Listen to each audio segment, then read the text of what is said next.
नायकं रामचन्द्रं भजे अच्युतं केशवं रामनारायणं कृष्णदामोदरं वासुदेवं भजे अच्युतं केशवं रामनारायणं कृष्णदामोदरं वासुदेवं भजे श्रीधरं माधवं गोपिकावल्लभं श्रीधरं माधवं गोपिकावल्लभं श्रीधरं माधवं गोपिकावल्लभं श्रीधरं माधवं गोपिकावल्लभं जानकीनायकं रामचन्द्रं भजे जानकीनायकं रामचन्द्रं भजे जानकीनायकं रामचन्द्रं भजे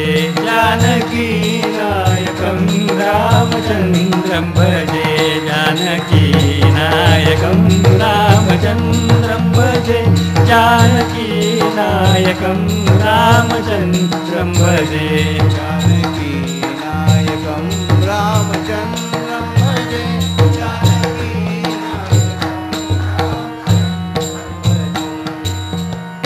सच्चिदानंद भगवान की जय। महाराज अम्बरीश भगवान के सच्चे भक्त थे। स्वयं राजपाट चलाते थे, धर्मपत्नी थी, बच्चे थे। ईश्वर की दया से सब कुछ ठीक था, लेकिन के साथ साथ में प्रभु के बड़े ही भक्त थे। भगवान के श्री विग्रह को प्रत्यक्ष रूप में समझते हुए प्रभु की अद्भुत सेवा किया करते थे। हृदय में भगवान के प्रति अत्यंत सद्भावना थी। जानते थे कि ये साक्षात नारायण है। शालिग्राम शिला का मंदिर बनवाया था, उसमें शालिग्राम भगवान की स्थापना भी की थी। उनकी नसीब से, उनकी दया, उनके ऊपर कृपा वर्षाव करने के लिए भगवान स्वयं वहां प्रकट हुए थे। जिन्होंने शंख चक्र गदा पद्म धारण किए हुए ऐसे चतुर्भुज भगवान के विग्रह उनको सेवा के लिए मिला था। बड़ी प्यार से, बड़ी श्रद्धा से, बड़े अंतःकरण से सेवा करते थे। राजा होते हुए भी हर दिन अपने हाथ से मंदिर की सफाई करते थे, अपने हाथ से पानी लेके आते थे, अपने हाथ से श्री विग्रह को भगवान को नहलाते थे, अपने हाथ से अभिषेक पूजा आदि करते थे, अपने हाथ से भगवान की पूजा होने के बाद भोग चढ़ाते थे, प्रभु के लिए खूब कीर्तन किया करते थे। उसके साथ साथ राजकारभार भी चालू करते थे। सब कुछ था। ब्राह्मणों के बड़े भक्त थे। शाम के समय फिर एक बार मंदिर में आते थे, मंदिर में संतों के साथ बैठते थे, सत्संग किया करते थे। इतना नहीं तो संतों से भगवान की कथा सुनते सुनते भाव विभोर हो जाते थे। उनको लगता था कि सामने भगवान खड़े हैं और वो हंस रहे उनकी तरफ देखते हुए। श्री भगवान को हृदय से देखते थे, बड़ा ही आनंद हो रहा था। तब कोई महानुभाव ब्राह्मण देवता ने उनको बताया कि आप एक साधन द्वादशी नामक व्रत करिए। जो व्रत एकादशी व्रत द्वादशी प्रधान है, इस प्रकार से आप करिए। कार्तिक शुक्ला एकादशी से व्रत का आरंभ होता है और कार्तिक वध एकादशी को ये व्रत की समाप्ति हो जाती है। 1 साल का व्रत है ये व्रत में 3 दिन तक उपवास रखना है। दशमी के दिन उपवास रखना है, 11 के दिन उपवास रखना है, द्वादशी के दिन भगवान को भोग चढ़ाते हुए सूर्योदय के समय ब्राह्मणों के साथ प्रसाद ग्रहण करना, फिर दिन भर भगवान की सेवा करते रहना। इस प्रकार से अद्भुत व्रत है कि जिससे वैष्णव धर्म में हृदय का मल निकलने के लिए बहुत ही उपयुक्त बताया गया है। ये साधन द्वादशी का उत्तम एक व्रत के रूप में उन्होंने स्वीकार किया। यद्यपि उनके मन में कोई अभिलाषा नहीं थी व्रत की परिपूर्ति के लिए, फिर भी जो व्रत स्वीकार किया था वो भगवान के लिए किया था, इसलिए वो बड़े प्यार से, बड़ी श्रद्धा से करते थे। हर दिन सहस्त्रनाम का पाठ किया करते थे, विष्णु सहस्त्रनाम, और भगवान के ऊपर, भगवान के श्री चरणों पे 1000 तुलसी के पत्र भी चढ़ाते थे। प्रभु को प्रत्यक्ष रूप में जानते हुए उनकी मन से, हृदय से, तन से भक्ति कर रहे थे। उनका व्रत परिपूर्ण हो गया और जब व्रत की समाप्ति आ गई, उस तिथि के दिन बड़ी श्रद्धा के साथ उन्होंने 3 दिन का उपवास रखा। उनकी धर्मपत्नी उनके साथ थी और सबके साथ होते हुए उन्हें बड़ी श्रद्धा से यमुना जी में नहा लिया, यमुना का जल पी लिया। यमुना के जल से भगवान को नहलाया। बड़ी श्रद्धा के साथ उन्होंने भगवान की उत्तम रीति से पूजा बनाई। वहाँ विद्वान ब्राह्मण बैठे हुए थे। यद्यपि वो ब्राह्मण किसी प्रकार से भी याचना नहीं कर रहे थे या किसी चीज़ के लिए मांग नहीं कर रहे थे, फिर भी राजा ने अपने संतोष के लिए अपने पास जो था वो प्रचुर रूप से ब्राह्मणों को भी दान दिया। बड़ी श्रद्धा के साथ व्रत की समाप्ति हो रही थी।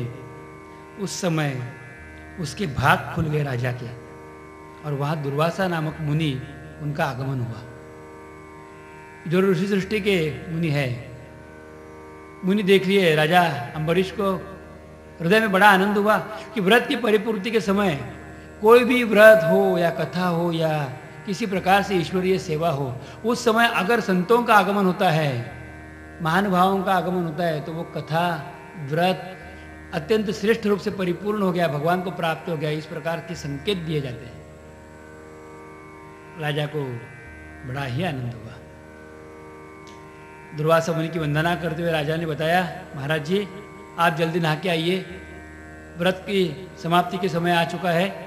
उस समय आप सब आपके शिष्यों के साथ अगर प्रसाद ग्रहण करेंगे और आपने सेवन किया हुआ प्रसाद का अगर लाभ मुझे मिल जाए तो मेरे व्रत में और अधिक आनंद मुझे मिलेगा। आप जाइए। राजा की भक्ति देखने के बाद दुर्वासा मुनि को बड़ा आनंद हुआ। कितनी अच्छी बात है, कितनी अच्छी बात है, मैं अभी आया, मैं अभी नहा के आता हूँ और आपके साथ प्रसाद ग्रहण करता हूँ। दुर्वासा मुनि नहाने के लिए जब गए यमुना जी की तरफ, मन में एक ही बात सोचते रहे कि राजा कितना प्रेमी है, कितना भगवान का भक्त है। भक्ति कैसी करनी चाहिए तो राजा के जैसी करनी चाहिए। देखिए राजा के सामने श्री विग्रह था, उसको लगता होगा कि शायद ये श्री विग्रह मूर्ति है, लेकिन मैंने उस मूर्ति में प्रत्यक्ष वैकुंठनाथ को देखा। राजा कितना भाग्यशाली है, उसकी सेवा स्वयं भगवान महाविष्णु ले रहे हैं। राजा को तथा उसकी भक्ति को बहुत सराहना करते हुए महाराज दुर्वासा उन्होंने यमुना जी में छलांग लगाई, कूदी लगाई। जैसे ही वो पानी के नीचे गए नहाने के लिए, उसी क्षण उनको भगवान की और स्मरण से, भगवान के स्मरण से उनको इतना आनंद हुआ कि वही उनको भाव समाधि सी लग गई। पानी में बैठे बैठे उनको भाव विभोर होते गए, उनको समाधि लग गई। कितना समय गया कोई याद नहीं। पानी में गए, उसी क्षण उनको समाधि लग गई। बहुत समय बीत गया। इधर राजा का व्रत पूर्ति का समय आ चुका था। अब क्या करे, किस तरह से व्रत पूर्ति करे? अतिथि के रूप में संतों को बताया गया है कि आप खाने के लिए आइए, तब तक तो मैं कुछ नहीं खा सकता।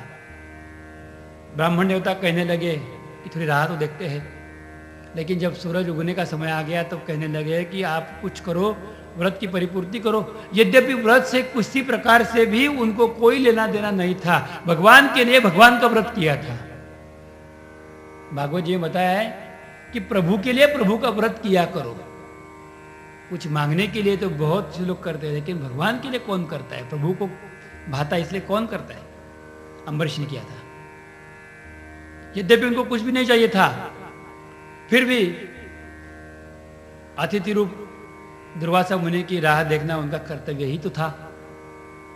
ब्राह्मण देवता को 10 बार बताया, लेकिन उन्होंने बताया कि नहीं, आप व्रत की पूर्ति करो। तो किस तरह किया जाए? भगवान की सेवा तो परिपूर्ण की, भगवान को भोग चढ़ाया गया, तुलसी पत्र हाथ में ले लिया और प्रभु को विनती की कि आप आइए, ये प्रसाद ग्रहण करिए। भगवान ने उनका प्रसाद ग्रहण भी किया और उसके बाद ब्राह्मणों को बताया कि आप बैठे, मैं महाराज जी के लिए राह देखता हूँ। तो बोले नहीं, आप हमारे साथ तो नहीं बैठ सकते। तो फिर उन्होंने एक आचमन हाथ में ले लिया और व्रत भी न टूटे और पहले उन्होंने खा लिया है, इस तरह से पाप भी न लगे, ऐसे सोचते हुए ब्राह्मणों की सहमति से उन्होंने हाथ में आचमन लिया। और जैसे ही आचमन मुख की तरफ गया, उसी समय दुर्वासा मुनि वहां से पानी में से बाहर। उन्होंने देख लिया कि राजा के सामने भोग की थाली है, हाथ में पानी है। इसका मतलब राजा ने अपने पहले खा लिया। उनको इतना गुस्सा आया कि अरे मैं समझता था कि तू ब्राह्मण भक्त है, तू तो द्रोही है हमारा। तूने तो हमें बुलाया, अतिथि को बुलाना और उसको छोड़ के हमने खाना, इसके जैसा कोई पाप नहीं है। तो तुमने बहुत बड़ी गलती की, इसकी सजा तुम्हें भुगतनी पड़ेगी। बहुत ही क्रोध हो गया उनको, और उन्हें क्रोध के वश, क्रोध के मारे उन्होंने अपनी जटा में से एक बाल को उखाड़ कर जमीन पे फेंका, और एक कृत्या उसमें से उत्पन्न हो गई। उनको बताया कि जाओ ये अम्बरीश को खा लो। जैसे ही कृत्या उनको खाने के लिए दौड़ी, उसी समय भगवान की श्री विवेक रहस्य में जो चक्र था, वो चक्र वहां से छूटा, और जो चक्र छूटा उसने एक क्षण में किसी के समझ में आने के पहले ही कृत्या को काट डाला। कृत्या काटी गई तो ब्राह्मण को, दुर्वासा मुनि को लगा कि ये अम्बरीश ने काटी कृत्या, इसलिए अम्बरीश का तिरस्कार करते हुए तुम्हारी यही हिम्मत, मेरे द्वारा निर्मित किया गया कृत्या को तुम मार रहे हो, तू आसुर के लायक हो, मैं तुम्हें श्राप देता हूं कि जाओ 10 योनि में जन्म ले लो, 10 योनि में जन्म ले लो। इस प्रकार का श्राप जब दिया, अम्बरीश कहते हैं कि महाराज जी मैंने कृत्या को नहीं मारा, आपका श्राप स्वीकार्य है, लेकिन आप मेरे लिए अनुचित, तू तो अनुचित ही है, ये भक्ति नहीं, भक्ति का ढोंग है, नाटक है, सोंग है, तुमने मेरा अपमान किया है और तुम्हें भुगतना पड़ेगा, मैं तिरस्कार करता हूं तुम्हारा। जब भक्त का तिरस्कार शब्द दुर्वासा मुनि के मुख से निकल गए, उसी समय जो चक्र दुर्वासा मुनि ने देखा तो वो चक्र अम्बरीश के बाजू में चारों दिशा से, दशों दिशा से अम्बरीश को चक्र प्रदक्षिणा कर रहा था। तब जाके उनका ध्यान गया कि कोई अलग सी चीज़ है, क्या चीज़ है, देख लिया तो अम्बरीश के कारण निकला हुआ वो चक्र अम्बरीश की रक्षा करते हुए उनके चारों ओर घूम रहा था। और जब मैं तुम्हारा तिरस्कार करता हूँ, भक्ति का तिरस्कार करता हूँ, तुम्हारे इस प्रकार के शब्द निकले, तब चक्र जो निकला वो सीधे पीछे गया दुर्वासा मुनि के पीछे पीछे। तब दुर्वासा मुनि की याद आई, अपने लिए उनको होश आए और उन्होंने देख लिया, अरे ये क्या हो गया, मैंने भक्ति का तिरस्कार किया तो मेरे पीछे भगवान वैकुंठनाथ का चक्र लग चुका, सुदर्शन चक्र मेरे पीछे, अभी कोई बचने की उम्मीद नहीं। बहुत डर गए, और डर के मारे दुर्वासा मुनि दौड़ते दौड़ते चले गए ब्रह्मलोक। अब ब्रह्मदेव जी को बोला, ब्रह्मदेव तो उनके पिता है, वंदना करते बताया, हे पिताजी मेरे से गलती हो गई, अम्बरीश का मैंने तिरस्कार किया, मेरे पीछे चक्र लगा है, आप मुझे बचाइए। ब्रह्मदेव कहते हैं, हे दुर्वासा तुम्हें बचाने की शक्ति आज मुझ में नहीं है, ये चक्र तो भगवान विष्णु का है, ये मेरे पिताजी का है, मैं कुछ नहीं कर सकता। अम्बरीश के तिरस्कार करने वाले दुर्वासा मुनि को लगा कि ब्रह्मदेव ने बचाया तो शिवजी बचाएंगे। शिवजी के पास जब जा पहुंचे, शिवजी ने सब सुन लिया और बताया ये विष्णु का चक्र है, और विष्णु का द्रोही तो मेरा ही द्रोही होता है, आप यहां से जाए तो अच्छा। उसी समय तुरंत वहां से निकल पड़े। अब कहाँ जाए, चक्र तो उनको पीछे ही था। सोचा कि अब विष्णु भगवान के दर्शन के लिए जाते हैं। वैकुंठ धाम में गए तो वैकुंठ धाम में भगवान ने उनको अंदर आने के लिए मना कर दिया, वही बाहर आ गए। बोलिए अम्बरीश, बोलिए दुर्वासा मुनि क्या चाहिए आपको? तो बोले आपका चक्र। किसका चक्र? आपका चक्र। कौन सा? सुदर्शन चक्र। भगवान ने अपनी उंगली की तरफ देखा तो उनके हाथ में चक्र था नहीं।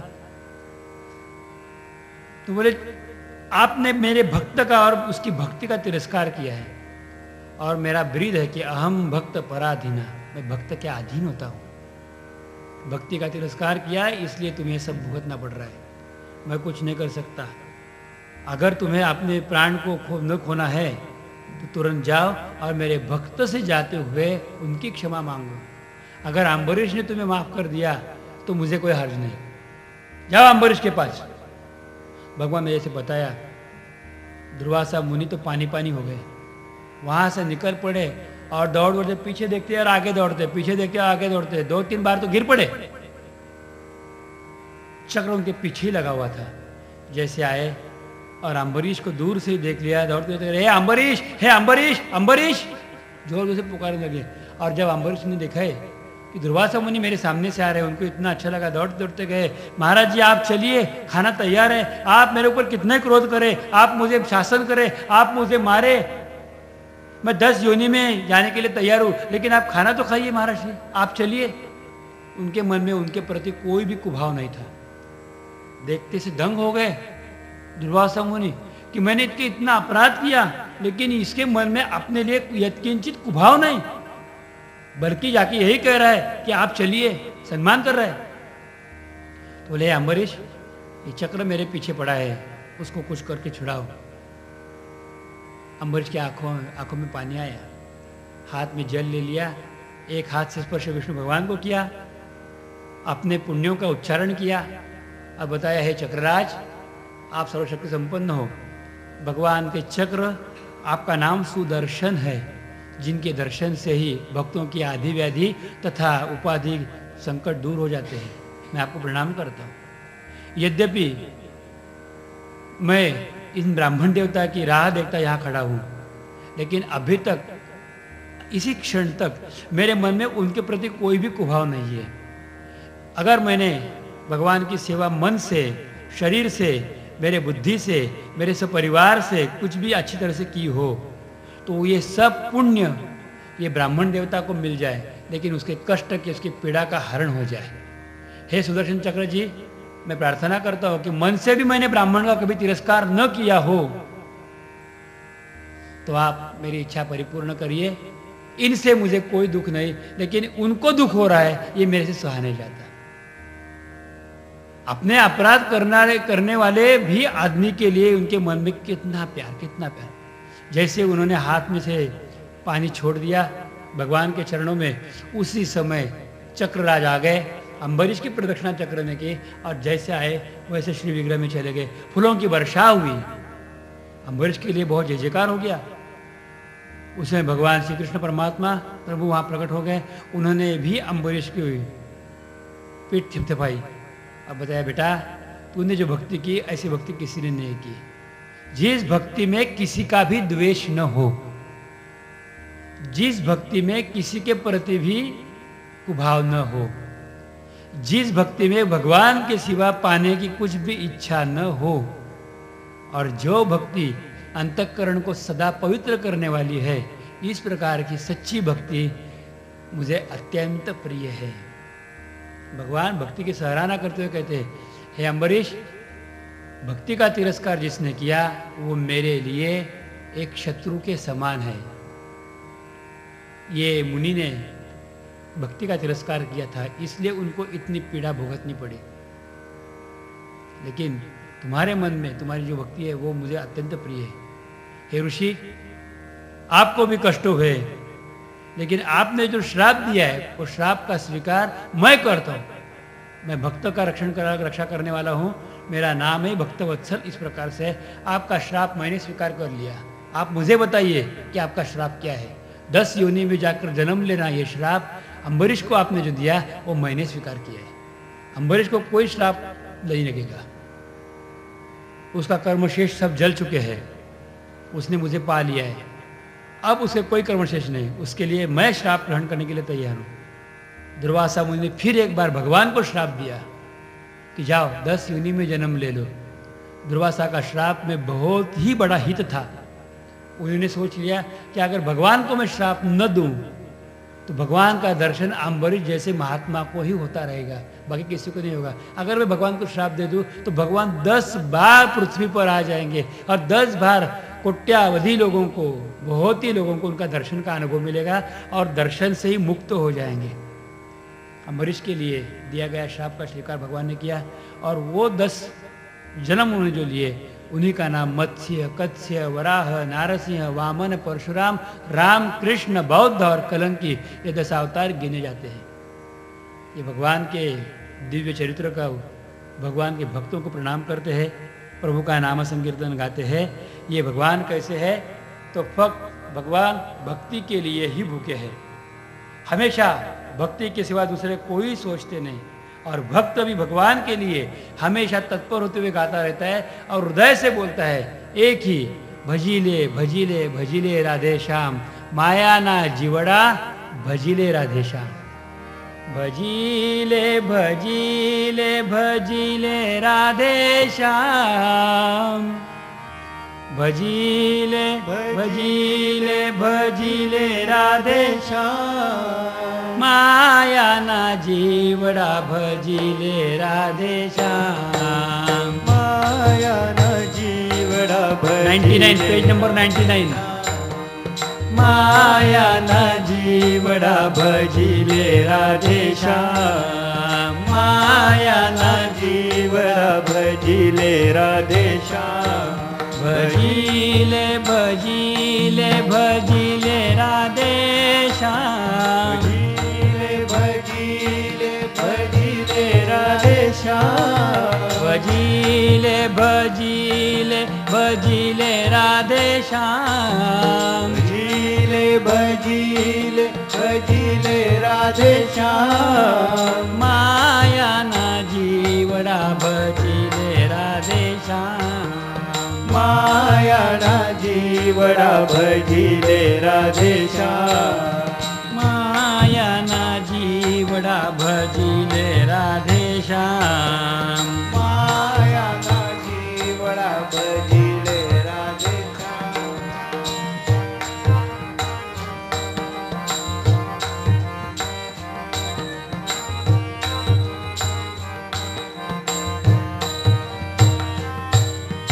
फुलवाड़ी मामाड़ी आवे फुलवा तोड़ी जाए फुलवाड़ी मामाड़ी आवे फुलवा तोड़ी जाए फुलवाड़ी मामाड़ी आवे फुलवा तोड़ी जाए फुलवाड़ी मामाड़ी आवे फुलवा तोड़ी जाए कौन जाने क्या रे आवसे ये तो ना केवाय कौन जाने क्या रे अवसे ये तो ना केवाय कौन जाने क्या रे आवसे ये तो ना केवाय माया ना जीवड़ा भजीले राधेश्याम भजीले भजीले भजीले राधेश्याम भजीले भजीले राधेश्याम माया न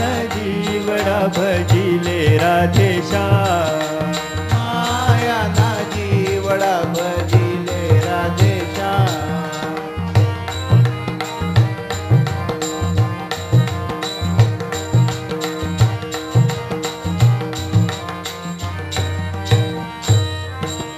मंदिर में पुजारी आवे पूजा करी जाए मंदिर में पुजारी आवे पूजा करी जाए मंदिर में पुजारी आवे पूजा करी जाए मंदिर में पुजारी आवे पूजा करी जाए कौन जाने क्या रे आवसे ये तो ना केवाय कौन जाने क्या रे अवसे ये तो ना केवाय कौन जाने क्या रे आवसे ये तो ना केवाय माया ना जीवड़ा भजीले राधेश्याम भजीले भजीले भजीले राधेश्याम भजीले भजीले राधेश्याम माया न जीवड़ा भजीले राधेश्याम माया न जीवड़ा भजीले राधेश्याम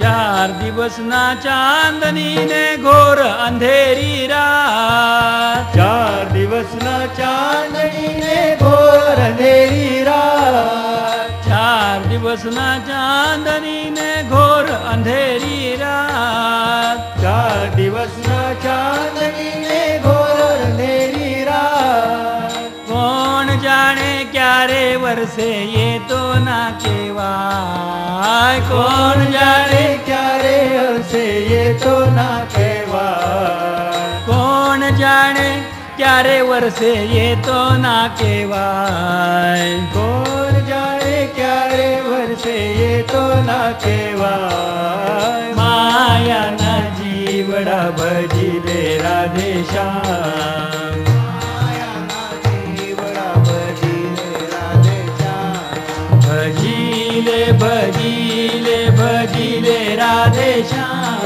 भजीले भजीले भजिले राधे श्याम, माया ना जीवड़ा भजिले राधे श्याम, माया ना जीवड़ा भजिले राधे श्याम।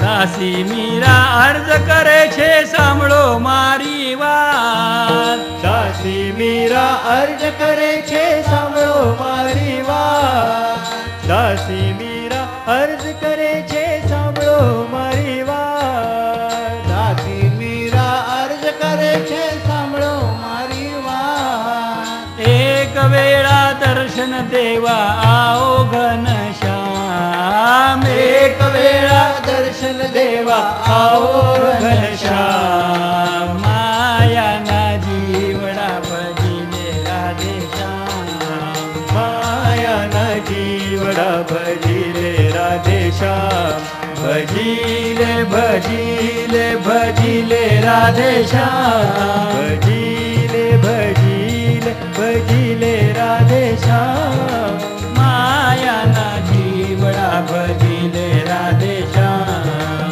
माया ना जीवड़ा भजिले राधे श्याम, भजिले भजिले भजिले राधे श्याम, भजिले भजिले भजिले राधे श्याम, भजिले भजिले भजिले राधे श्याम, भजिले भजिले भजिले राधे श्याम, माया ना जीवड़ा भजिले राधे श्याम, माया ना जीवड़ा भजिले राधे श्याम, माया ना जीवड़ा भजिले राधे श्याम, माया ना जीवड़ा भजिले राधे श्याम, भजिले भजिले भजिले राधे श्याम, भजिले भजिले राधे श्याम, माया ना जीवड़ा भजिले राधे श्याम, माया ना जीवड़ा भजिले राधे श्याम,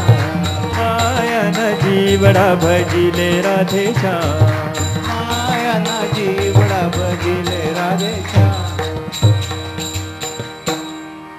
भजिले भजिले भजिले राधे श्याम, माया ना जीवड़ा भजिले राधे श्याम। हमेशा प्रभु को याद करता रहे। ये जीव भगवान की माया में जल्दी झपेट में आ जाते हैं। दिव्य वंशों का वर्णन करते हुए आगे इक्ष्वाकु पुत्र नाभाग, इनके आगे वंश में मानधाता हुए, जिनका एक नाम त्रिशंकु के रूप में भी जाना जाता है। इनके एक पुत्र हुए, उनका नाम था राजा हरिश्चंद्र, उनकी पत्नी का नाम था तारामती तथा पुत्र का नाम था रोहित। ये सब सत्यव्रती राजा के नाम से जाने जाते हैं। ये बड़े ही अद्भुत एवं प्रेममय चरित्र है। सबसे पहले तो राजा हरिश्चंद्र संतानहीन थे। उस समय उन्होंने कोई भगवान के पास संतति प्राप्ति के लिए कुछ मन्नत मांगी थी। वरुण देवता को उन्होंने बताया था कि अगर मुझे संतति हो जाए तो जो भी मुझे होगा वो मैं आपको बलि चढ़ाऊंगा। बड़ी विशेषता की बात है। लोग पुत्र को या कन्या को मांगते हैं अपने लिए, गलती से उन्होंने बलि देने की बात कही। पुत्र तो हो गए, उनका नाम उन्होंने रोहित रखा, लेकिन आगे जाके जब वो देवता बलि मांगने के लिए आ गए तब उनको डर लगा। बोले अभी तो बच्चा है, उसके मुंह में दांत नहीं है, दांत आने दो फिर बलि दूंगा। फिर दांत आ जाने के बाद फिर एक बार आया मांगने के लिए, दे दो। तो बोले अभी तो बहुत बच्चा है, दूध के दांत हैं, अच्छे दांत आने दो। उसके बाद बोले उनको सीखने दो।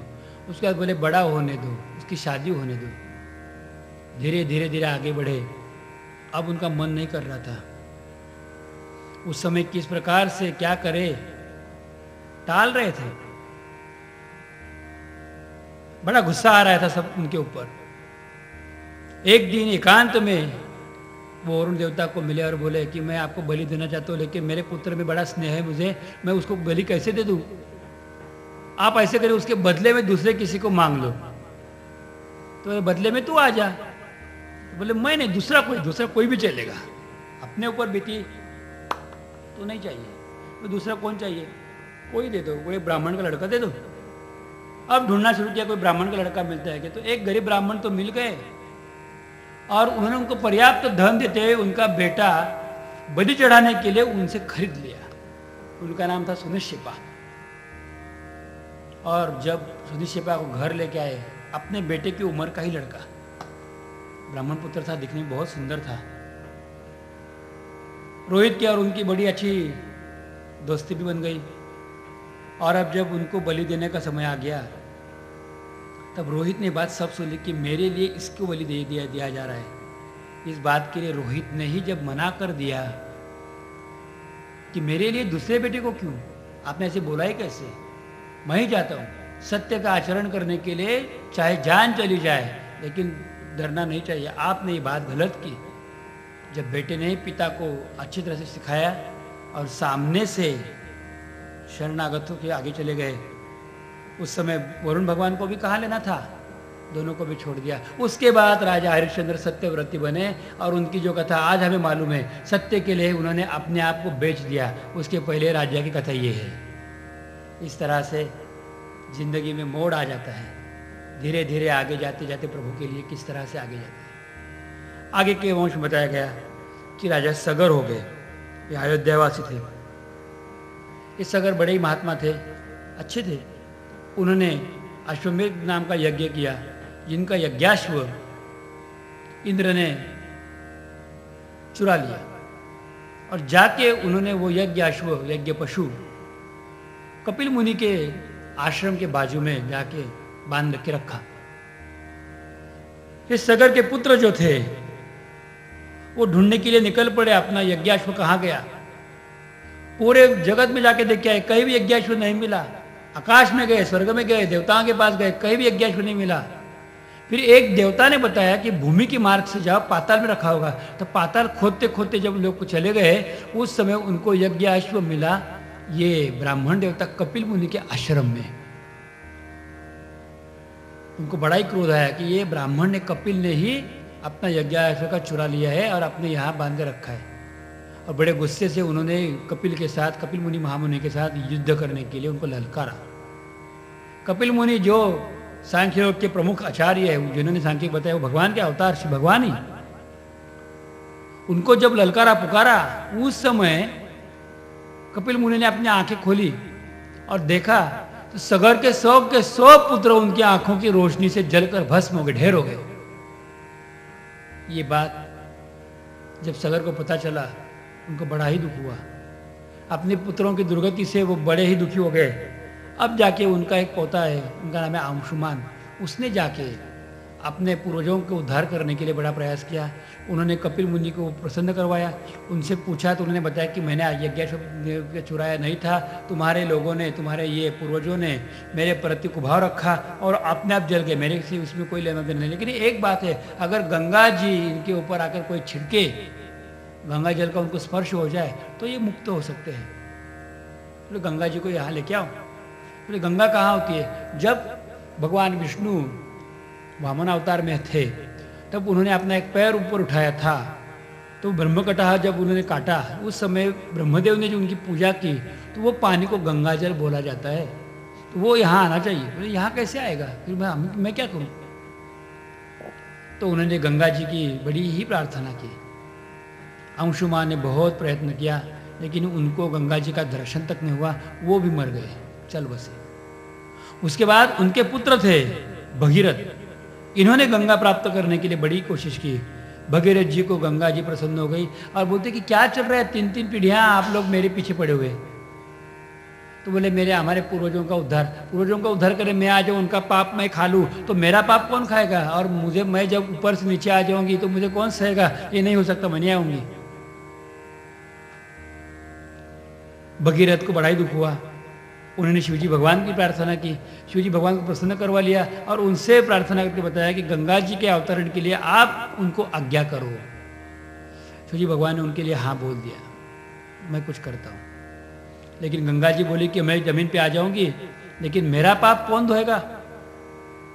तो कहने लगे कि जैसे पापी तुम स्नान करके मुक्त हो जाएंगे, वैसे पुण्यात्मा महात्मागण भी तुम्हारे इसमें जल में स्नान करेंगे और तो भगवान का नाम लेंगे, उससे तुम्हारा पाप भी धुल जाएगा। इसमें एक बड़ी ही बात का जिक्र भागवत में किया गया।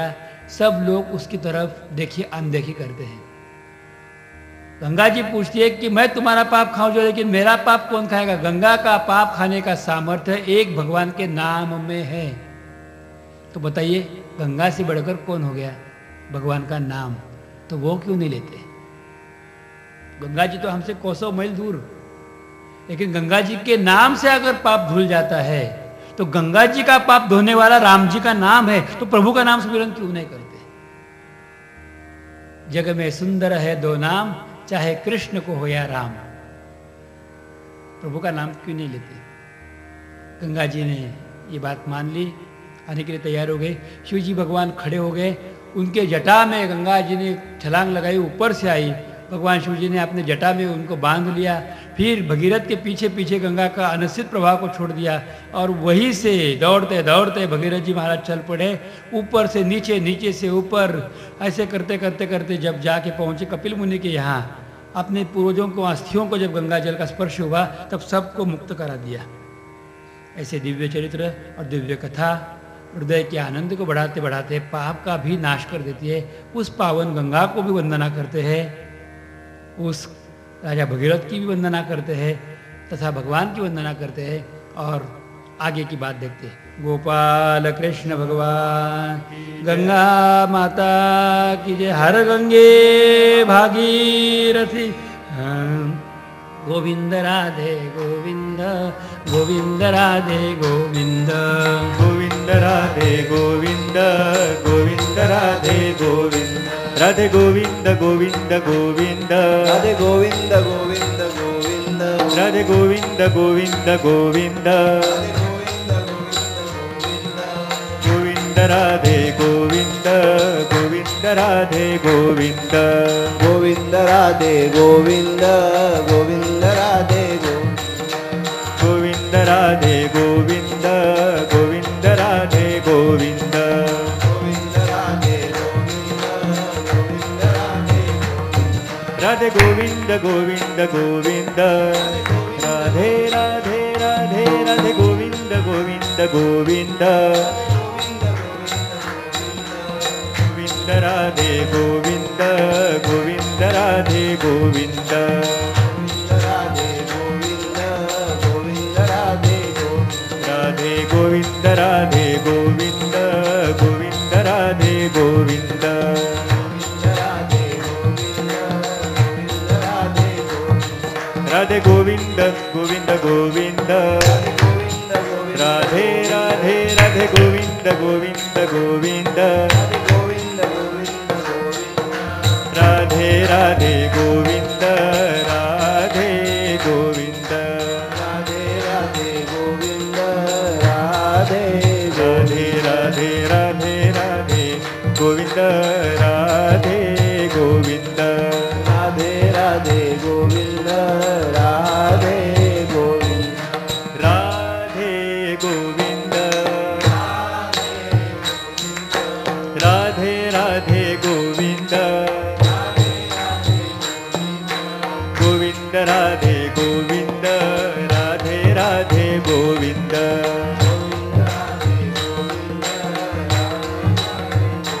राधे गोविंद राधे गोविंद, गोविंद राधे गोविंद, राधे गोविंद, गोविंद राधे गोविंद, राधे गोविंद गोविंद गोविंद, राधे गोविंद, राधे गोविंद, गोविंद गोविंद, गोविंद गोविंद, गोविंद राधे गोविंद, गोविंद राधे गोविंद, राधे गोविंद, गोविंद राधे राधे गोविंद राधे गोविंद, राधे राधे गोविंद, राधे गोविंद, राधे गोविंद, राधे गोविंद गोविंद गोविंद, राधे गोविंद गोविंद गोविंद, राधे गोविंद गोविंद गोविंद, राधे गोविंद गोविंद, गोविंद राधे गोविंद, गोविंद राधे गोविंद,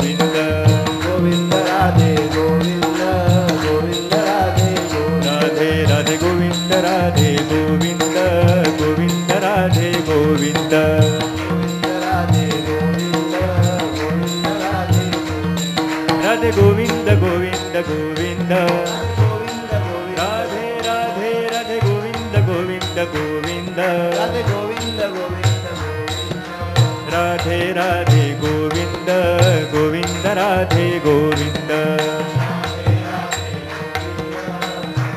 राधे राधे राधे राधे राधे गोविंद गोविंद राधे गोविंद राधे राधे गोविंद गोविंद राधे गोविंद गोविंद गोविंद राधे राधे गोविंद गोविंद गोविंद गोविंद राधे गोविंद राधे राधे गोविंद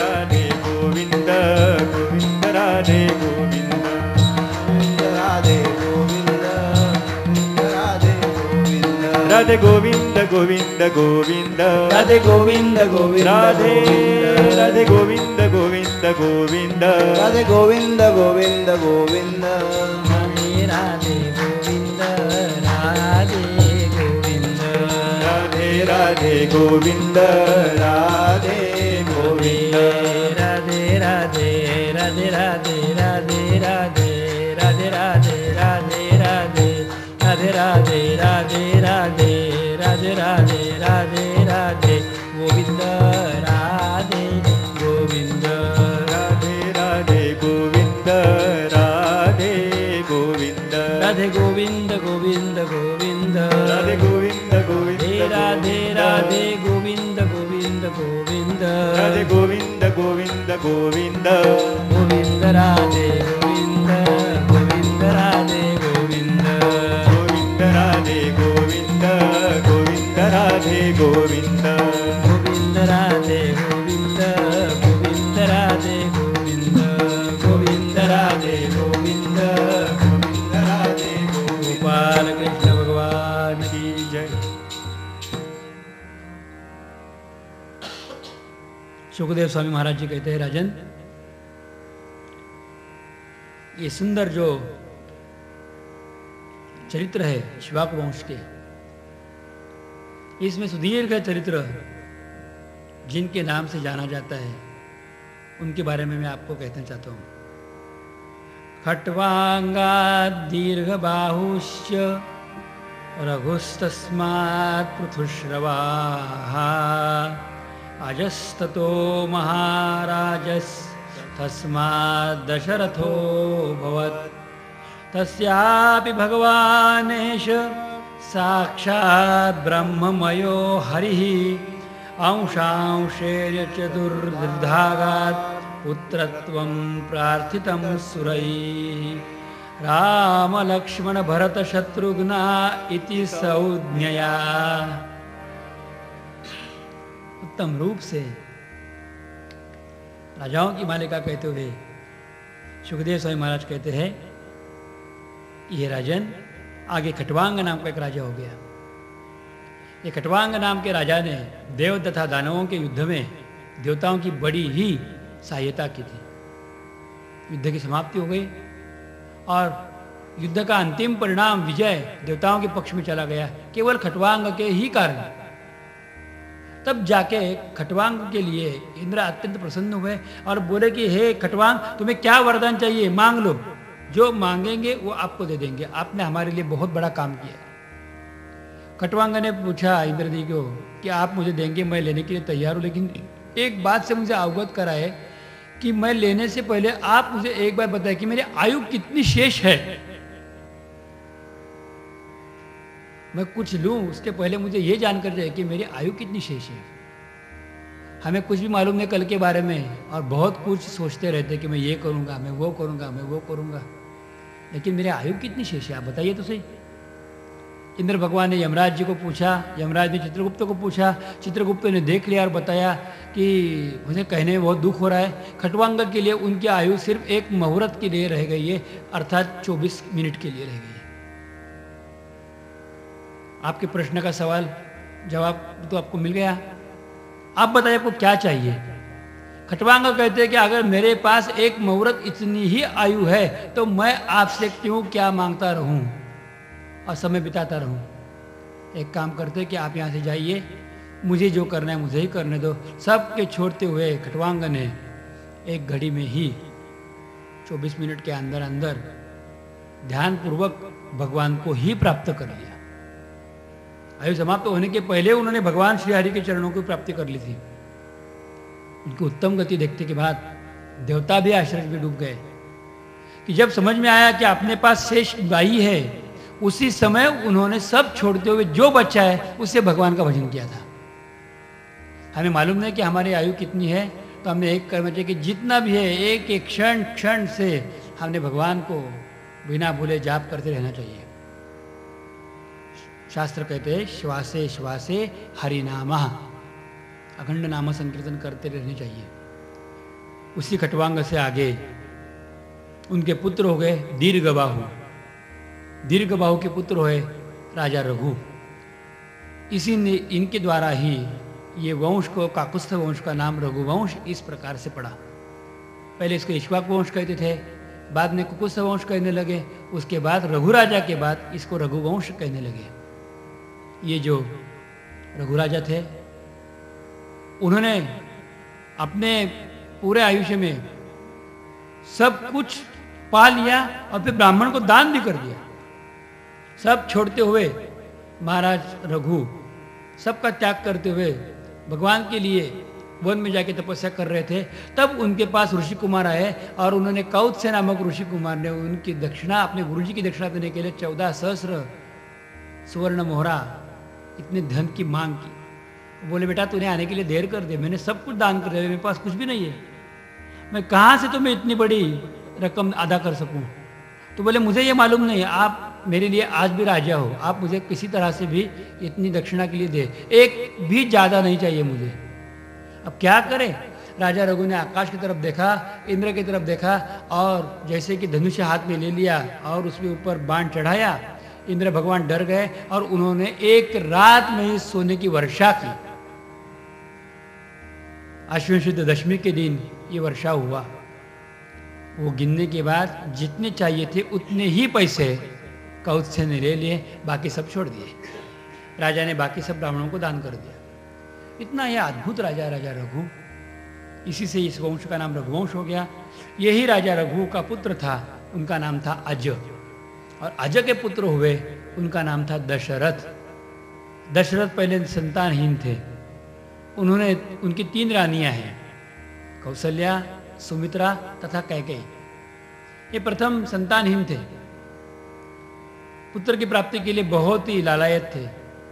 उन्होंने अपने गुरुदेव वशिष्ठ मुनि से ही शरण ग्रहण कर ली और वशिष्ठ जी को पूछा कि मेरी उम्र ढल रही है, अभी क्या करूं, मुझे संतति चाहिए, कोई संतान हो। उस समय श्रृंग ऋषि को बुलाया गया और उनके जरिए एक यज्ञ किया, पुत्र कामेष्टि नाम का यज्ञ बनाया। और ये यज्ञ में जब श्रृंग ऋषि के जरिए आहुतियां छोड़ी गई, गुरु वशिष्ठ भी वहां बैठे थे। श्रृंग ऋषि इस प्रकार से महात्मा थे कि उन्होंने भगवान को यज्ञशाला में आने के लिए मजबूर किया। यज्ञ स्थली में अग्निनारायण के रूप में साक्षात भगवान प्रकट हो गए और वो कहते हैं कि राजा तेरी इच्छा परिपूर्ण हो गई, तुम्हें पुत्र के रूप में मैं ही प्राप्त होने वाला हूँ। और फिर उनके 3 रानियों को मिलकर 4 पुत्र हो गए। उनके नाम भागवत जी में बताए गए, श्री राम, लक्ष्मण, भरत और शत्रुघ्न। यही भागवत में श्री राम अवतार के लिए वर्णन किया गया। यह अवतार हुआ चैत्र शुक्ल नवमी के दिन माध्याह्न के समय, सूरज आकाश मध्य पे आए थे, उस समय भगवान राम जी प्रकट हो गए। ये भागवत जी में अवतार है, उनका जय जयकार करते। राजाधिराज रामचंद्र भगवान की जय, सियावर रामचंद्र भगवान की जय। 2 मिनट श्री राम जी का भजन करते हैं। श्री राम जय जय राम, श्री राम जय जय राम, श्री राम जय जय राम, श्री राम जय जय राम, श्री राम जय जय राम, श्री राम जय जय राम, श्री राम जय जय राम,